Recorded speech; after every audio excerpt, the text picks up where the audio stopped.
think we can start this session. So Jonathan, please. Yes, good, thank you. It's my great pleasure to introduce today's speaker, the last of our 4 keynotes. Many of you, probably all of you, know the name Jaap van den Herik. Jaap started out as a strong chess player, and that led him into his PhD studies, which involved a thesis relating to computer chess. He completed in 1983. He's then pursued an academic career, which has taken him to Delft University, the University of Maastricht, University of Tilburg, University of Leiden. And in his academic career, in addition to his work on computer games, he's also done work relating to computers and law. But of course, in the computer games arena, he's well known for his passion and dedication to the ICCA, the International Computer Chess Association, and now as the ICGA, the International Computer Games Association. In 1983, he transformed the ICCA newsletter into the ICCA Journal, the predecessor of today's ICGA Journal, and he edited that journal for over 30 years. He's been a co-author of entries of programs in the World Computer Chess Championships, numerous research papers on or relating to computer games, organizer of numerous ICGA conferences and events. He served as the tournament director for many ICGA events, including the World Computer Chess Championships and the Computer Olympiad. And he continues his passion with games, in particular with chess. Today, he is the new president of the Max Euwe Center in Amsterdam. To me, he's a friend. I've had a very close professional and personal relationship with Jaap, and so I am delighted to have the honor of introducing him. Ladies and gentlemen, today's keynote speaker, Professor Jaap van den Herik. Over to you, Jaap. Okay, thank you very much, Jonathan. I start with an excuse, and excuse is that I have nothing to add to it at the moment. Thank you very much for all the words in your introduction. And now I would like to go on to the title of this presentation, and that is Our Aim. And our aim, I mean the ICGA, and previously the ICCA were on chess, but it is now shifted to solving chess, or can we solve chess? And if you have that as a question, then of course is the question now, which is urgent, is what is the progress so far? I will embark a little bit upon that, and I will also finish with what are our expectations. So that is the main line. What is the progress and what are our expectations? But I have discussed this topic also with many people, and so in the beginning it looked like the Boccaccio story. So I'm in favor of community building, the ICCA and the ICGA, and also the games community. And this is now the final session, and I will present to you my Boccaccio story on champions, chess, computers, and I will I will embark upon one genius, and that could be, I would say, an example for all of us. And then I would say come across several contenders. Not all of them, because it is impossible to mention them all. So I apologize for those who are unfortunately not mentioned in this set of slides. We will talk about, as I said already, expectations, but also hope, trials, deceptions, and successes. And this is all in the context of the complexities of chess and the capabilities of man and machine. Here you see, I would say, Martin van Heemskerk. Probably you don't know him. He is in fact the genial author or painter of our country. He is, I would say, comparable with Rembrandt. Rembrandt is worldwide known, but he now started also to be worldwide known, because recently they have more, I would say, found of the characteristics of his paintings, his results. And I thought this is, and he went also to Italy, and there Boccaccio was a big source of inspiration for him and for his work. Having said that, I would like to thank, first of all, many people who inspired me when I had my walk, I would say, to science, so to speak. And I give the first rank to Victor Alles, not that he is really the first one, because we could discuss on that, but he was one of my first collaborators, and I will tell later on him. Just keep his name in your mind, and then you will see where he pops up. Then I think, although with much respect for Jonathan, I'd say it is always in our relation also, we have high respect for world champions. And world champion, that is, in this case, that is not the world chess champion, but the world correspondence chess champion, and that is John Edwards. He will show up later, but anyway, that is the reason why I have him here. Now, Jonathan has introduced me and therefore also introduced himself, and I underline all the words he spoke. So that is fantastic, Jonathan, that you invited me to have this lecture. Then we have Marcus Quintana, and he is a recent, I would say almost star in our world. He is not well known in the world of chess, but he has sympathy and empathy for chess, and he works currently in the Netherlands on, I would say, the automatization, and he works. I may not make, let's say, publicity for him, but I mentioned at one time ASML. And then finally, Michael Koller, and he has approached me whether he could have a special session on, I would say, quantum computing in the ICART conference, that is the International Conference on Agents and Artificial Intelligence, and he will serve as a chair there in February next year. So having introduced them, and I said, it is fine, but I hope that you will inspire me, and he promised to do so. Then, of course, and I go not through all of them, but I thank my fellow computer chess collaborators. And I mentioned, first of all, Sito Dekker. I mentioned first here of all Sito Dekker. He is the first one who inspired me to build our first database, and that was the database from King, Bishop, and Knight against King, and that is the I would say the database, and we did so together with Gilles Amt, and therefore they are high on the list. High on the second list that are David Levy, and I think he needs no further introduction, and also Donald Beale, and he also, I leave it there, but I will say I give this as a kind of, I would say, recognition to them that they are here and they belong to our community. Then I have also supporters, and I start with the last supporter. You see them here down in the first row, and that is the guy left in the picture gallery, and that is Max Herik. I think I should not further introduce him too much. He was world champion. He was also in the Netherlands the first one who had a computer, I would say, had sympathy for computer chess. He supported me with, I would say, the computer chess activities. He submitted in 1963 already a proposal for the European Union to have something translation and chess automated. So that is fantastic. Then I have there under 3 people from the United States and Canada, and that is Tony Maisland, Monty Hilborn, and of course Ken Thompson. I leave it with that, but I take for granted that you are familiar with it. The red guy is Bob Hersberg, and he, I would say, guided me with building the ICCA John and Kevin statue which it has now.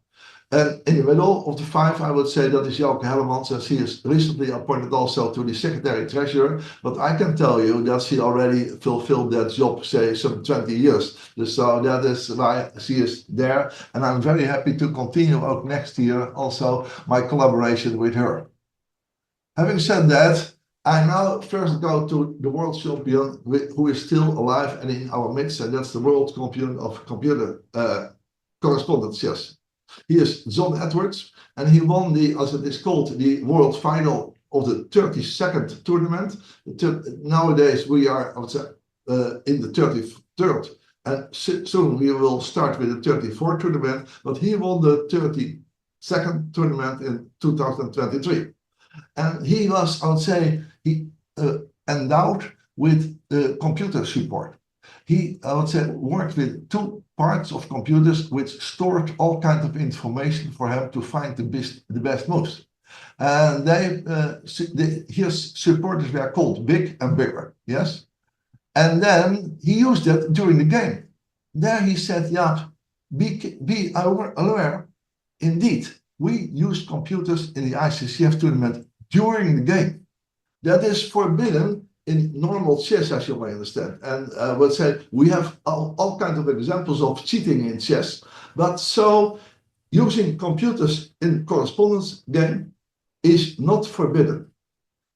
Previously, let's say in the years of 18 and 19, say correspondence chess players also used the computer, and it was not forbidden, but it was unethical. So they were looked upon as people who were cheating during the chess game. That was a difficult question, because what is cheating in correspondence chess? I do not like to dive into this discussion, but anyway, it is happy to tell you that use of computers in correspondence chess is legal.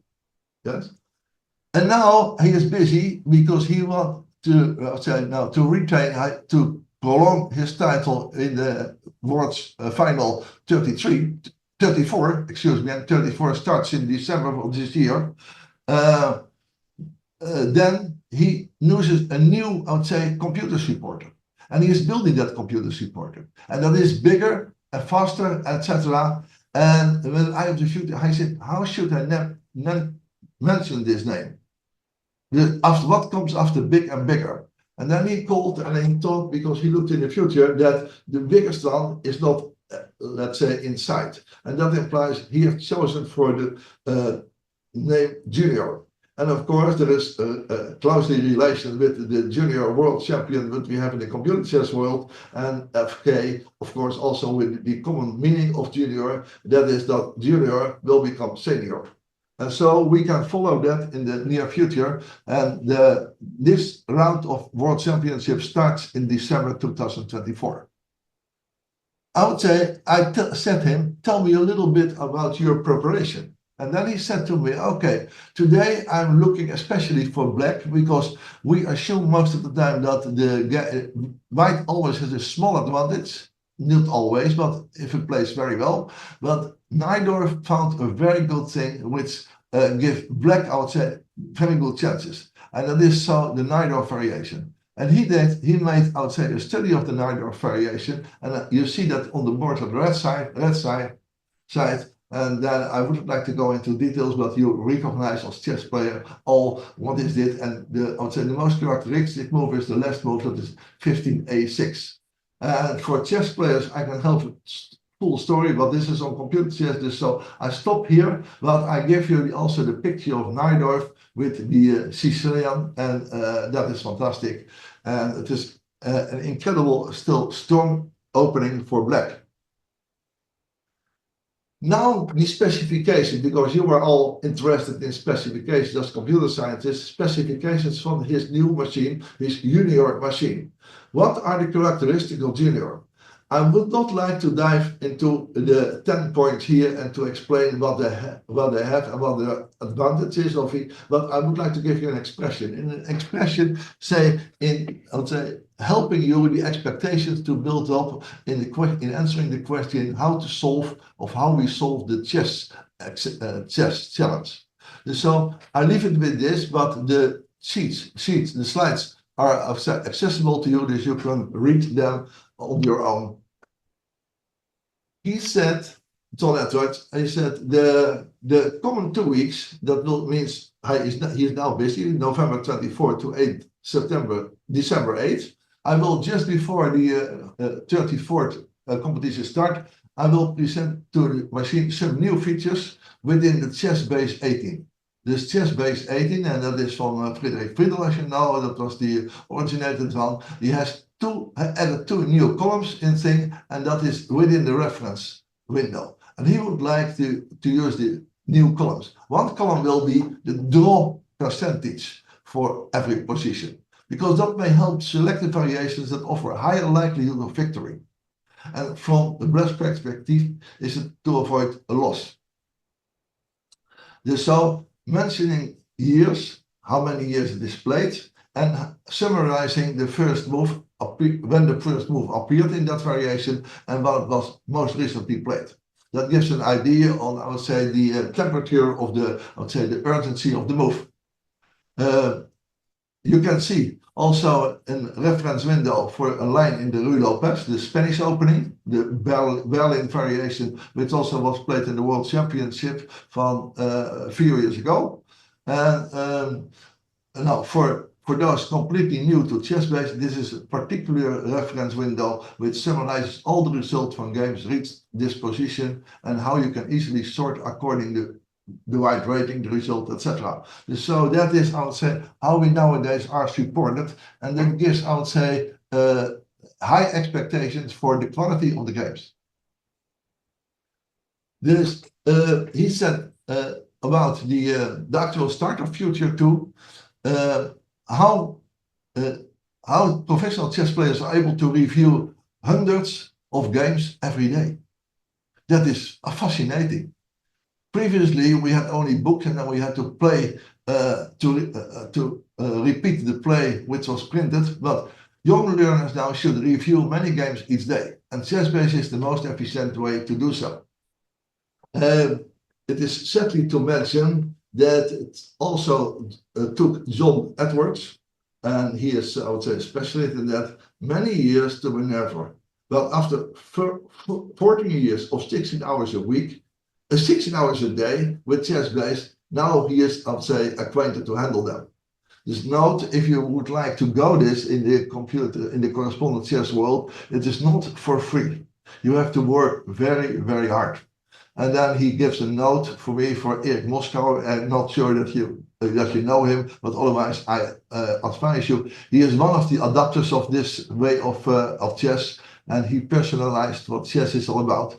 Having fun regardless of your rating, giving back to chess, and taking a shot of the top players for the glory.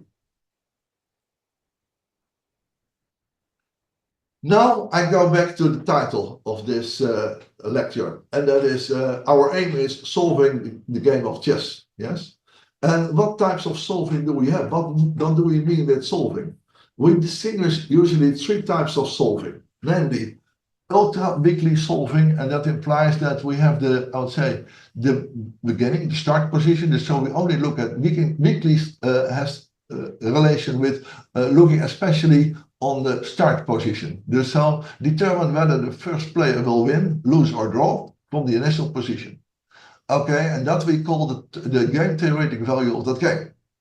Now we concentrate, because if we know it is a draw or it is, I would say, a win for white, then we have not the perfect play route to reach that win. So the path to the outcome is not required to be optimal. That is one of the things that I say, and therefore say it is weakly solving, because sometimes you can play a move that is, I would say, result preserving. So if the game was a win for white and then you do not the best move, the shortest path to the end, but you have, let's say, a not optimal move, then still it can end in the win. So that's implied. And in this case, ultra-weakly solving is we do not need to determine any details of perfect play.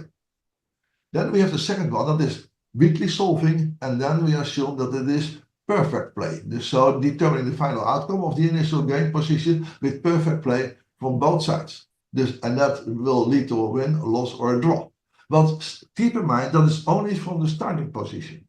Strongly solving a game, that means that you determine all legal positions from all legal positions. So you throw, I would say, in a random order, the pieces on the board, and you give them the proper places, and then you look for the fact that the position is a kind of legal position. Yes, it's not even that it is a reachable position. It could be or not, but anyway, it is a legal position, and then you have to find an optimal strategy for each player, which would involve just calculating all possible moves and calculating the outcome, and then you can obtain the best move in any given situation. Then the game is strongly solved. As you may understand, we mainly, I would say, concentrate on weakly solving. Yes. Now, I promised you that we have all kinds of persons who have dealt with the, let's say, the search process. One of the most famous one is John von Neumann. He, let's say, was the father the start up from the Minimax search, and therefore I give him this title. But apart from that he was, I would say, the starting for the Minimax search, he was also a genius in himself. I'm not giving here the full, I would say, results and full, I would say, things what John Neumann performs, but I would say you could ask, so what is the progress of the Minimax search and of solving the game of chess so far? What are the main characteristics and what is the future? And in fact, in 1928, in his article, John von Neumann already, I would say, described that. Zur Theorie der Gesellschaftsspiele with chess, I would say, at the first line. That book was, I would say, broadened and deepened by von Neumann and Morgenstern and was published in 1944, and there was the theory of games and economic behavior. Also here I would not like to, I would say, to dive into that, but I recommend that, and this is really, if you look at other Nobel Prize winners, yes, you look at all kinds of books, then they all point to von Neumann. I'm good, I'm very good, whether your name is Feynman or whatever, yes, but von Neumann, that is, I would say, an extra plus. I go back to solving endgames. So can we solve endgames? And nowadays we have, see later, table bases, etc. But there was once a start. And the start, in fact, if you look at the first, I would say, endgames, they were, I would say, composed by Thomas Strohlein. I would like to give him all the I would say, the credits there are, because in the chess world, he was working, let's say, in Munich for the computer story, but he was not especially in chess. He did it in his free time, so to speak, and he made all these endgames, but he did not publish them in that time, only in his PhD thesis from 1970. But at that time, the PhD thesis from all the universities were not distributed all over the scientific world, and so it was hidden. And we, in the chess world, we thought that the first one who did something like this was Mike Clark. And Mike Clark, he built, I would say, a computer endgame database for king mates the other king, and that he published, and he was also well known in the Advances in Computer Chess conferences, and he edited there in the first 2-3 years the books from the conferences, and there he published this one, and also he was the first one who dealt with the positions of king and pawn versus king. This we always in the chess world thought that he was the first one, but I would say I would like to emphasize that I give that place of honor to Thomas Strohlein. Then, of course, we could mention many people, and I mentioned, I would say, the first one, which is very important, and that was 1 year after Clark, and say he continued. It was Ken Thompson. He continued with all 4 and 5 pieces over the years. From starting from 78 up to, I would say, the 90s, yes. I am grateful to Ken Thompson because I had a very good, I would say, relation with him. At that time, Jonathan said it already, I started the ICCA journal, and he provided me with all kinds of new findings, which he could publish in the ICCA journal. There was one thing that he also did, because he was the first one who set his computer program, and that was the one king, queen, king, rook. So how can you win with the queen against a rook? And they had the demonstration game against Grandmaster Brown. And Brown did very well against the computer, but nevertheless he lost. And that came finally, first he lost normally, but then it came finally because he, I would say, could not win with his queen against the defense of the rook. And that was fascinating. So in that case, we used the database for another, I'd say, another proof. Thereafter, he used also the king with 2 bishops against the knight. That was also a real breakthrough for the chess world, the first one, because with the other pieces, there were elementary games, in fact. Even the king, king rook is elementary, but the king with 2 bishops against the king knight was not completely elementary, and also did not, I would say, obey the 50 move rule. And then he also looked at the king queen versus king king, queen, and pawn versus the queen alone. And that was a breakthrough in itself, and that made many improvements for the theory, the endgame theory books. The same happens for king and rook and pawn against the rook. I leave Thompson here, but I would say I would underline that his, I would say, contributions to the computer chess world are enormously. In that time, he was, I would say, overruled. No, not overruled, but there was another one, Louis Stiller, and he, I would say, it was involved in 6-piece table bases. And as soon as he found something, he sent it to the ICCA journal. I said, I have a new one, and I have a new one. And so if you look back, then you can follow Stiller, I would say, step by step. This, let me say, first of all, many people came afterwards, and you can find them in the internet, and I could, I would say, put a list for all this kind of things. But now we are further, and as you will see it later, we are now from 6 to 8 points. We are, say, climbs from 6 to 8 points table-based endgames. The table-based were all generated not with the minimax analysis, but they were generated with the, I would say, retrograde analysis. This that means working backwards from checkmated positions. And of course, we had always 2 kings, and then we had 4 different pieces. As you see, in 2012, the table-based had solved chess for almost every position up to 7 pieces, with certain subclasses omitted due to the assumed triviality, of course, because I would say if the other one has own live piece, a weak piece, and the other had 3 pieces, then of course that was quite easy. The omitted positions were included in 2018, and in 2024 the work is on the way to solve all the 8-piece positions.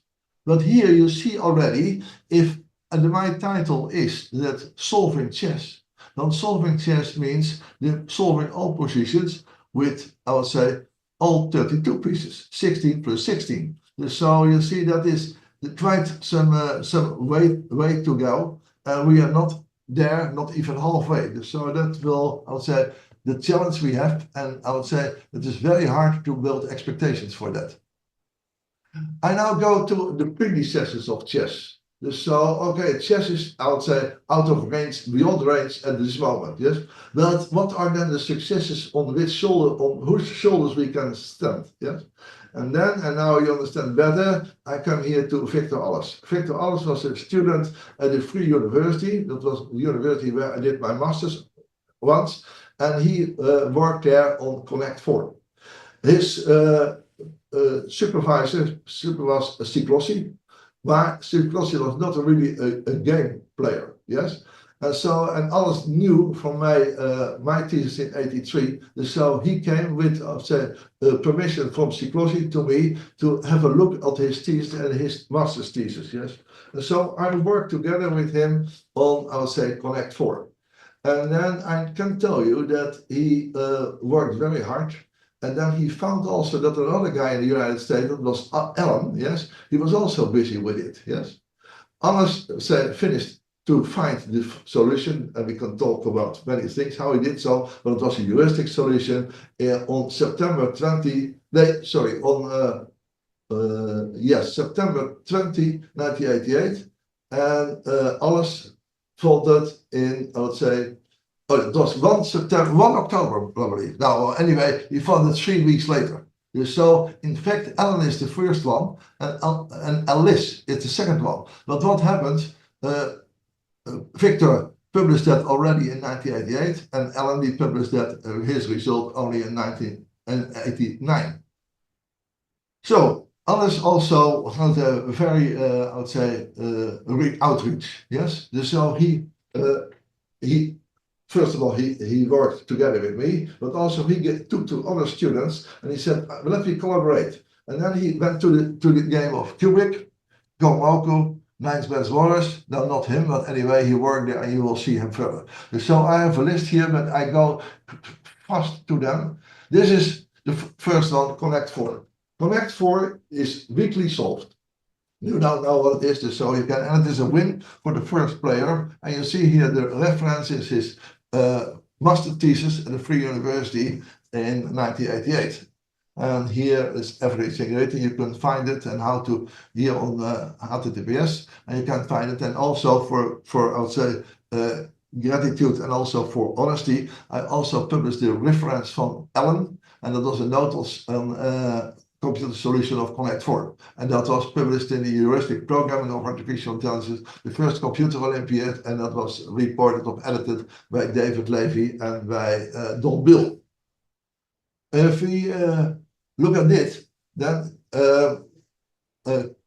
Alice said, if we can solve Connect 4, then probably we can maybe also solve the three-dimensional version of Connect 4. The three-dimensional version of Connect 4, you see them in the right upper corner. And they work together, Victor Alles and Patrick School, and they solved Cubic in 1992, and they published that also in the Computer Olympiad. Yes, you see that is the third Olympiad which we have, and the reference is given there. But I would say it turned out that they were not the first. They were the first, I would say, who worked it out in that way. But there was already a solution announced, so we could say weekly solved, or maybe not even that. But anyway, it was announced that it was a win by Patasnik in 1988. So that was the time that we started to solve games. But there was one important thing, and that is I noticed that especially I worked together with Victor Alles and with Martin van der Meulen, and we worked for a new search technique. And that new search technique that was not completely completed at that time, but Alles also said, I take it already for with Patrick School to implement that for the game of tic-tac-toe three-dimensional. And this technique allowed them to prove that the first player can always win cubic with optimal play from both sides. Then I go to the next one, and that is, I would say, the Gomoku. After 4 in a row, Victor looked at 5 in a row. A 5 in a row that is played on the Go board. And 5 in a row is played also with, I would say, the idea that you now not say 4 in a row, but 5 in a row, and then used two new search techniques. The one new search technique is the proof number search, but that was not sufficient for the complexity, for mastering the complexity. So we also developed thread space search. And also I give you here the reference, and we did it together with another student, another colleague, that was Matti Huntjes, and we published that in 1993, and that is Gomoku solved by new search techniques, and now you know which are. So far, so good. So we looked further, and in that time we also looked at Nijmans Morris, and Nijmans Morris is also a game that were friends of Victor Alles, and in 1993 it has been shown that perfect play from both players, the game ends in a draw. Nijmans Morris, oh, that was not, sorry, excuse me, I come later back. This is Gassen.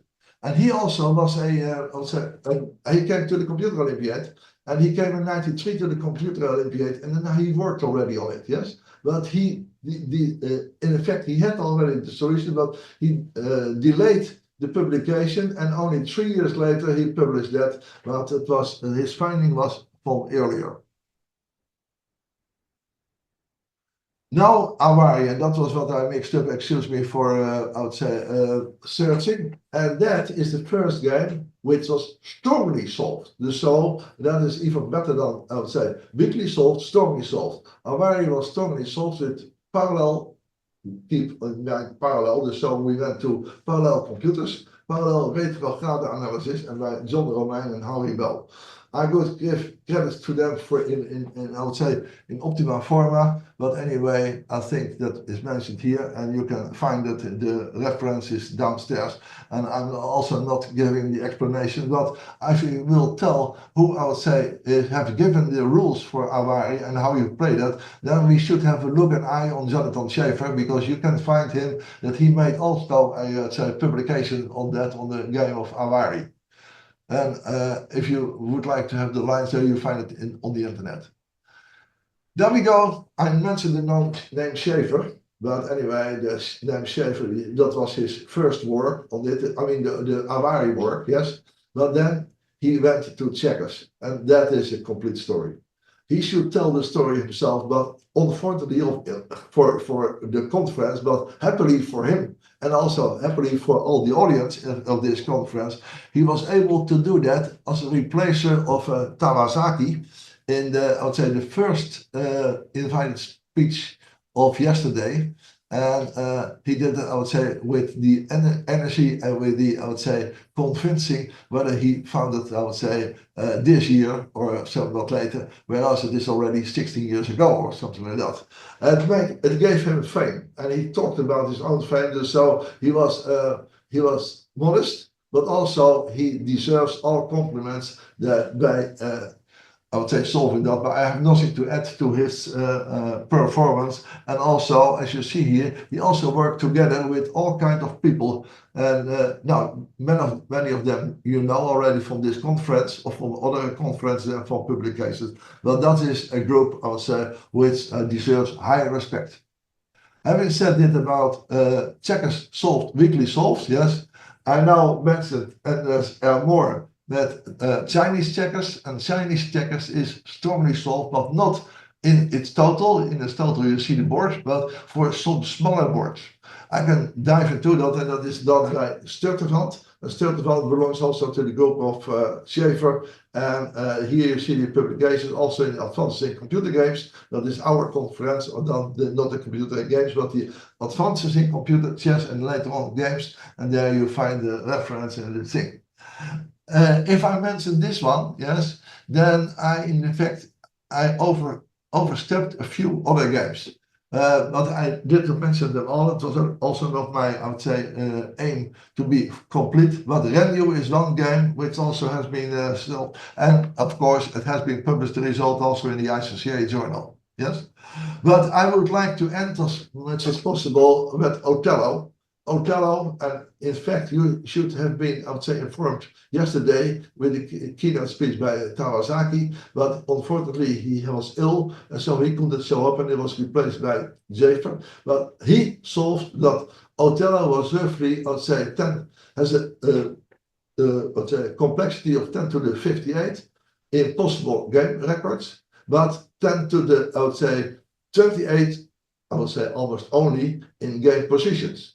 So that is, I would say, a big leap forward from the previous ones. But anyway, he proved it, and he had new techniques. And he will discuss also the new techniques. But I could refer you to the publication from January this year, January 2024. This I would say recently, and that gives, I would say, more expectations to whether we could master solving the game of chess. Be careful here also. Othello is so weekly solved, yes, and we would already be happy to solve the game of chess weekly. And if we have here Othello, we see that the number of positions is 10 to the power 28. Then for chess it is 10 to the power 43. So that, I would say, is a difference. Not a difference, but anyway, it is not the same. That differs in 10 to the power 15, and 10 to the power 15 is a major number already in itself. So that gives you any idea of the, I would say, the situation where we're in. So Othello is solved, and we are now facing, say, the results from the past. And if you don't say chess is somewhat, I said, a game still to be solved. This, I would say, discuss that Victor Alles. And Victor, sorry. Victor Alles said to me, Jaap, it is fantastic what you are doing, and I will also support you. And therefore, I mentioned here the opinion of the founding father, Victor Alles. He said 9 match boards, what I already explained, had 10 to the power 10 positions, and his own Connect 4 had 10 to the power 14 positions. Avari had 10 to the power 12 positions, so they are all more or less all in the same class. checkers, that was the first his challenge which he solved in 2007 and which he just so communicated 2 days ago to you, had a power of 10 to the power 18. And having said and understood that, then you see that Othello, that is what is now solved by Kawasana, with 10 to the power 28. So that is a big step forward. But a much bigger step is not 10 to the power 10, but 10 to the power 15. And that step we should make for chess. So you see that is rather out of reach. Yes. And if we now have put a line on this numbers which we have here, the Rijnmans, Morris, Connect 4, Avari, etc., then we see the following line, that is this a line with a slope of 0.45, that we round off of 0.5. And then we could say, in fact, if we had that every 2 years we can handle an additional order of magnitude. So if we now try to exploit, say, 10 to the power 24, the year 24, excuse me, then with 28, and then I would say, what is now the expectation of 10 to the power 43? Then we know another 15 times 2 is 30 years. So 30 years from now is the first what we could say, and that will say his initial prediction, and his initial prediction from Victor Alles will be 2055. We will see how strong it is. I asked him also, what is your real prediction? And he said, now I have a preference, and that is the preference which he gives here, or in the next one. But let me first of all take the next one. Yes, the next one. He said the next one, chess will not be solved before 2015. He said it was 2055. But chess, he said, and that's also a statement, chess will weekly be solved before 2100. Yes. And he said, if I had to choose 1 year, I think it would be 2065. And then he said with a smile, because then I will turn 100. And so then I hope to be still alive and to see that. Yes. I must modestly admit that I was requested this earlier by Ivan Bratko when I gave a presentation in Ljubljana, and they said, when do you think that chess, I'll say, will be weekly solved? And in 2005, I gave as a date January 2025, but I agree with Victor Alles. He is more right than I was in that time. I go a little bit back to, I would say, what are the obstacles we have. And the obstacles say, of course, that is Moore's law. And the second one is I would say, the game properties. And the game properties, that is important to see here, because there we see, if you mention recall the games in our mind, yes, that chess is possible the least convergent game. And that is that many moves can be played without convergence. So that is capturing or pawn move or whatever, that are, say, definite moves. But you could go forward and backward and forward, and then you could, I would say, try to get the dominance of one square or whatever, yes? And that takes a very large number of conversions are needed before you reach a goal. Yeah. So the possible game length is relatively longer than most other games. So if we have Othello, then you have a board and one time a board, so that is only 60 moves. So after 60 moves, it's finished. But for chess, it is not clear to say what is the game length. Because the game length, and I come later back to it, but now I could now already mention that, we have, say, end games, which takes more than 200 moves. So databases, current databases have already proved that, but for 200 moves, and that is not the end. So if you have that in mind, then the game properties are a very important point. Yes. I would say the games and the game length that are disadvantages in the context of solving. The longer, I would say, the more moves you can do, and the game length is increased. That is just let's say, a difficult point to come out to, an obstacle. Yes, and That is I would say, in contrast with Gomoku, therefore it could be solved. Yes, Gomoku has a very high branching factor. We have seen that, but it is a different type of game, and therefore it can be solved. Okay, having said that, that's an important interruption. Then I now go, and then you see that I now go to let's say the Jonathan Schaeffer's remarks. He was also an influencer, and he said, now specifically on chess, yes, chess requires multiple technology breakthroughs. And I said, okay, that's fine. What's multiple? And he think that he listed them in 6. He said, first of all, current technology cannot solve chess in a reasonable amount of time. And that is lack to compute cycles and lack to, I would say, sufficient storage. So that is computer power and storage.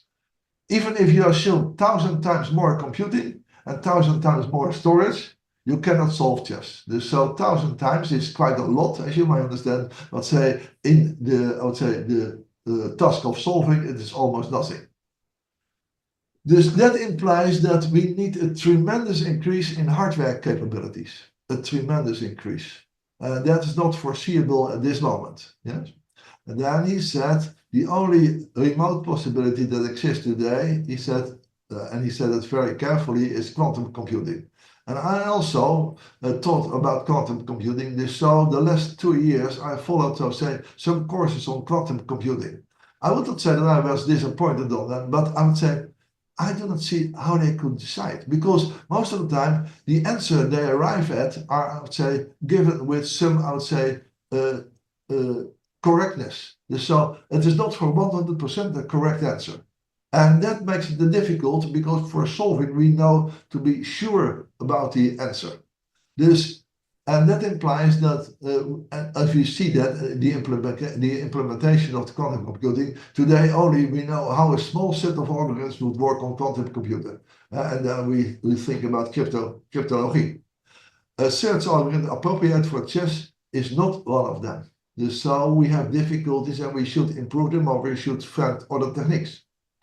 Okay, what we need is, we see it here, what made Othello, because you think Othello is the same type of game, but the length of the game is, it is 64 board, and the first four pieces are placed on the board, and so the length is only 60 moves, 60 plays, and then it's finished. And here you see, that's the difference between Othello and chess. The proof theory for chess will likely include, so say, over, say, sometimes with 100 ply long, and even say, I mentioned already 200 ply. Chess endgame databases are of some help, but chess endgame databases for 200 ply, that is, I would say, quite difficult to, I would say, to construct. Okay. I say hardware, massively faster hardware, better technology, that is what shown, massively more storage, better search algorithms, finding properties that would allow to reduce the search space, like I would say the proof number search, etc. But then more advanced, better evaluation functions for proof building. And in fact, I said to Jonathan, he said, I do not see an individual research person have enough opportunity to come closer by solving chess. So we should, I would say, form a community or a team of people who works on this. Then the need for table bases. And I give here the need for table bases, and I will tell you a little bit. There's some positions we analyzed as draws, and they are winnable. Yeah, that's fine, of course. And table bases found a mate in more than 500 moves. And that is done. Because then, of course, it is draw by the 50 move rule. Yes? So then they said, okay, if that is the case, then it is the 50 move rule. But then we get some exceptions for the 50 move rule, because in some cases it was made in 74 moves. And then the FIDE said we extended the 50 move rule for exceptions. But then, of course, it means that, I would say, table bases were, I would say, an essential element from the rule, from the regulation. And there came exceptions after exceptions. And also, table bases had difficulties to be incorporated in endgame studies. Then I'm almost finished, but anyway, we have other ideas on chess because I was interested in, I would say, quantum computing chess and also in neural networks. And Marcus Quintana, he provided me with some new information evaluation functions. I have them here, but I'm a little bit in time limit, so I have to see, and I would like to refer you to what he said, and there are all kinds, because now we are in the area of stockfish, and stockfish, that is the new the neural network updatable efficiency. Dat means that we have here a neural network which we can update, and then we could see whether we could approach the perfect play. It is not completely sure that it is also really perfect, and therefore that's the difficulty which we have now, and that is the research. And here you see the research that has been performed, and that is what I would like to advise to you. And here then I come by the quantum computing. And quantum computing, I said already, I followed a few courses of that, and they were interesting, and they were promising for outside scientific fields. So you have them here, you can find them, and you can find them first of all for computing, but also for the use of associative memory. And they are all interesting, but they come not close to the game of chess. So they are not directly applicable, and that's really a difficult point. So here it comes out of range. If you now look at the community building, what I said, we have the ICGA and therefore the ICCF and therefore the MEC. That's what the three things. But we should also have, and that's what I did with Koller. And that is the quantum computing, that is with the Luxembourg University of Munich, and they will also be at the EKITE conference, and they also have the conference there, the part of how to use that. I come to an end. My final conclusions. My final conclusions on this side. First, chess will not be solved with the current available technologies. Second, the position of quantum computers as solver of chess is unclear. I wouldn't say it is impossible, but certainly at the moment it is not, I would say, a thing where you can expect that it will happen within 20 years. And that's how I'm shifting a little bit my expectations to the position of Victor Alice, as you might understand. And if you then look further, then at this moment I do not see any further candidates for solving. As mentioned before, or even for closer investigation. So at the moment I have to disappoint you, because I said our aim is solving the game of chess. Our aim still remains that, but I say for the first 20 years we have an aim to follow. I'll thank you for your attention, and I hope that you were inspired to get to work, and then that you remain, and I'll say stay, reporting your results to the ICCA journal or to the conferences which we organized, the Computer and Games Conference and the Advancing Computer Chess Conference. I'll thank you for your attention. Thank you, Jaap. Could you stop sharing your window? Great. Thank you, so that we could see you full screen. Okay. We have time for questions, so the floor is open. You can use the chat window, or you can use the question and answer. We have a question. Thank you, Jaap, for bringing up this exciting topic. It was in July 2010 that you visited Ljubljana, forgive my pronunciation, on the day of the defense of my doctoral thesis, and you gave an excellent lecture entitled "When Will Chess Be Solved?" Back then you predicted the year 2035, and now your prediction is at least 2 decades later. I'm pretty sure you made a more informed decision 14 years later. What do you think are the most important factors that have changed your mind? That is, I would say, in fact, the stopping of finding new search algorithms. I had high hopes on on search. So you have knowledge and you have search. That was the original, the vision by von Neumann, yes. And he came up with the Minimax algorithm because he thought it was a powerful supporter of search. Yes. And I thought that was the same, and therefore we had all kinds of, I would say, extensions for search, yes. And I thought it could be even, I would say, faster, clever, more clever, etc. But and with transposition tables, for instance, that is quite a help, as you may understand. So that was also a kind of a breakthrough. But anyway, I think breakthrough you never foresee. So I wouldn't say that it is helpless, but I think there are not our real chances for solving the game in the end. Okay.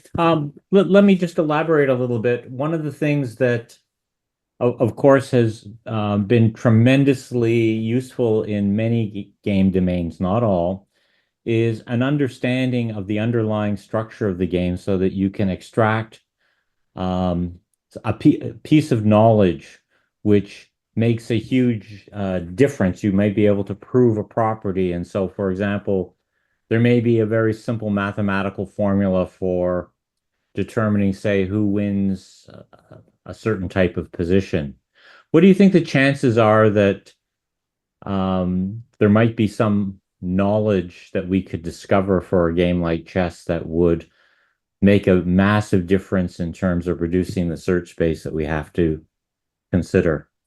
Yes, I fully agree with you, but I think the shortening, they are certainly present in the game, yes, but they are only partial shortenings, the sort of partial characteristics. And the characteristics will not have a global nature, but they will have a local nature. And it could be in two places. It could be the local place in the game, that means in the opening, in the end game, or whatever. And it could also be local in, I would say, the evaluation function, that you have a special part of it which could be fastened. Yeah, I agree. Any kind of knowledge that we do find is probably localized to a class of positions, but it's hard to imagine something, with 32 pieces on the board that we're yes. Okay, we have questions. So, considering AlphaZero's ability to learn and master chess through self-play and deep reinforcement learning without prior human knowledge, how significant is its contribution towards the goal of solving chess? So how significant is AlphaZero to helping us solve chess? I think that is very significant, yes. I think that is, I would say, that is maybe a first step to the clue. And I could mention the clue is, of course, solving the game of chess. And I think that what AlphaZero, and it's AlphaZero, but also what Stockfish is doing, for instance, that put onto the right path. Only we do not see precisely what is the right path, because their performances are, I would say, great.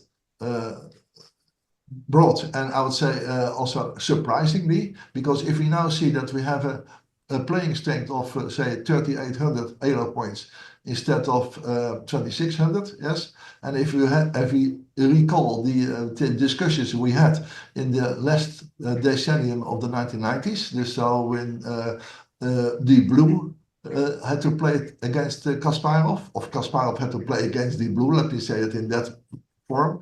And then for us, for the knowledgers in the field, that was not a surprise, the outcome. But for outside the Netherlands, it was a big surprise in general. In my country, for instance, only Sozonko believed that it would happen. And that was by his, I would say, his education, because he came from Russia, and there in the family, they listened in the family in Leningrad to the radio. And then his grandmother, he said, and he lifted the duke, and he said, "I see the man here sitting under the cover." And so she thought that it's impossible if there is not a man there. And in fact, that is what human beings also taught from computer science program. They had an idea that the human mind should be implemented. And then I could not imagine that the implementation of the human mind would, I would say, the best of the world. And that is not the case. Dus that is a change of mind which we should have, and that will happen. And therefore, AlphaZero is very good. It is fascinating, of course, to find from AlphaZero how many mistakes there are in the opening books. Yes. So just one comment about AlphaZero. I think the one advantage of AlphaZero right now for solving a game is that because the evaluation function is so good, we can probably use it to build a minimal proof tree. Yes. It won't be perfect, but it'll be much closer than using evaluation functions of the past. And that, of course, is an important step forward towards solving the game. The proof tree would still be huge, so there's still a lot of work to be done there. Yes. We have lots of other questions, so let me get through them as quickly as possible. Do you think that computer ratings will continue to increase, or will they flatten when the computers play, quote, perfectly, unquote, and always draw? So are Yes. the ratings still going to keep going up? Yes, that is the question how it is computed. But let me say, and then there is a convergence of draws. That's absolutely true. And therefore, the question is, of course, then to what extent could we follow that? I would say that line of draws, and when do we decide that apparently there is no other outcome? And if there is no other outcome, if you have a measure for that or a decision procedure for that, then of course we could say that it is, I would say, now let me say, weakly solved. Or not completely, because it's probably not yet perfect. But anyway, it is almost impossible to think that there is really one single exception which I would say has escaped us, has escaped every search machine that we not found it earlier. So that is the thing which I take into consideration, but it is not a proof. It is not a proof. It is not, I would say, the final verdict, which is based on a proof. Okay, let me ask one more question before we adjourn. How would you assess the impact of computer chess on human chess? Does it make human chess more attractive or less interesting? So far, that is making it more attractive. But let me say, one of my friends is Jan Timman, yes? And he also said, if I now had lived in this time, I had never started a chess career. That gets the answer, so to speak. But I, as chair of the Max Euler Center, I also speak with, I would say, the current world top, now the current Dutch top of the players. And some of them, so Anis Giri, belongs to the world top, so to speak. And they still are going for a chess career. So it's not that it is overwhelming, but they are not as old and wise as Timman already is. Okay. I'll just point out one comment that's online, and that is Ian Waters has asked for a vote to see how many people agree with Jonathan that it's not going to happen in many decades solving chess, and Jaap that we might do it in 20 years. So we don't have time for that vote, but I think everybody should think about that. 20 years is a long time, and technological advances are impossible to predict. And so, the world changes quickly. 2 years ago, we weren't even talking about large language models, and now Yes. changes a lot of things. You can easily imagine some other technology innovation coming forward that changes our perspective on these things. So, who knows? Jaap, thank you very much for a stimulating talk, and I will book you in for the Computers and Games Conference 20 years from now, and you can. Thank you for your provide help and for your encouraging words. And it was my pleasure. And I give greetings to the audience. Yes, well, you're talking 20 years, you will either be laughing at me because I was wrong, or admitting that you were wrong. So Yes. years from now. Yes. Thank you very much, Jaap. And Okay. that concludes essentially all the content for our conference. We've had 17 papers and 4 keynote talks. So thank you very much, everyone.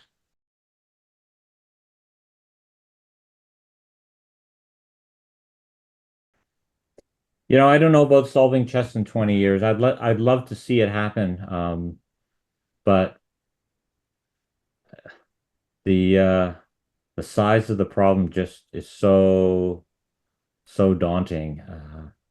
But who knows?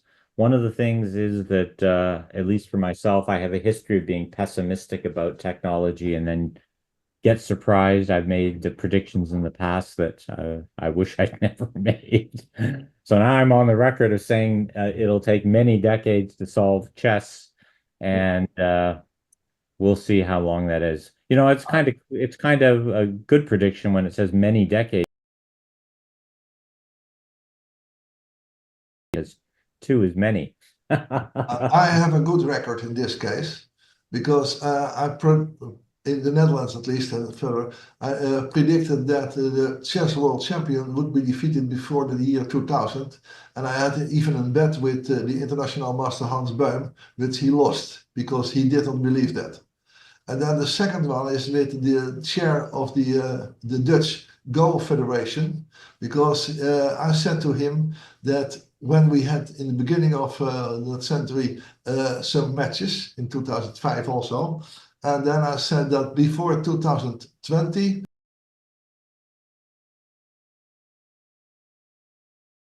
lovable, yes. And then of course we came up with the I would say the Alpha Zero. Now first of all with the other program, and then we saw what happens with Elise Doll. I mean, so that is the thing, and then and then it happens earlier than 2000. It was 2017 and 2020 was my prediction. So I'm happy with that, and also I have to admit that the Dutch Go Federation gave me all the honor that I had predicted that, and they reinstalled me because first of all I thought that was a laughable statement. And this one, I said now I see that we do not reach that in 10 years. So that is, I followed the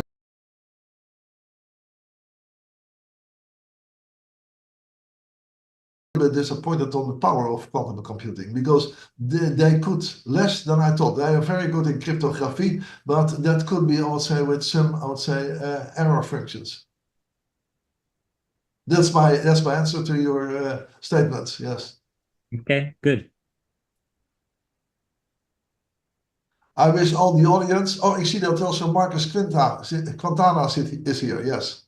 Dus I wish all the audience a very good, I would say, time. Can you hear me? Marcus. I would like to make a question. Yes. Sure.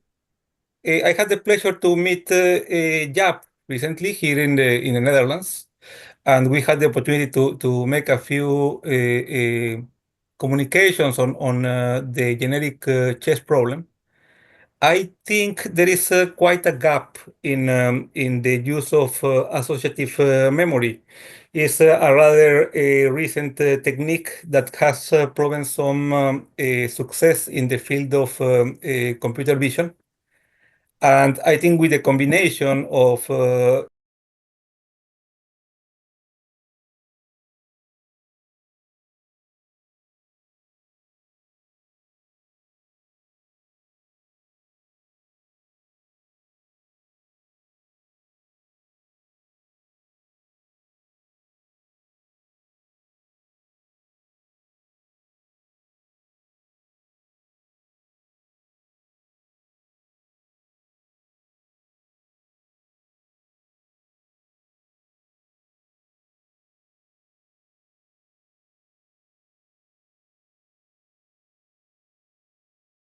to a let's say something in between a weak solution or a weaker, but good enough for us to say that that chess converges to a draw, and with that the scientific problem could be solved. But I think we shouldn't lose the final objective. I think all the research that we are doing is very useful for other sciences, particularly STEM sciences like physics and chemistry and biology. And there is where the contribution of this community should be emphasized to the society, to the general society. So that will be my comment. So Thank you very much. I'll just make a final remark to that. I mean, we are doing research in artificial intelligence, and we just happen to apply it to games. So everything that we do has to be contributing knowledge that advances the field of artificial intelligence, and that means it has to be useful in some sense for more than just games. And if you take a look, a lot of the advances in computer games, they are useful elsewhere.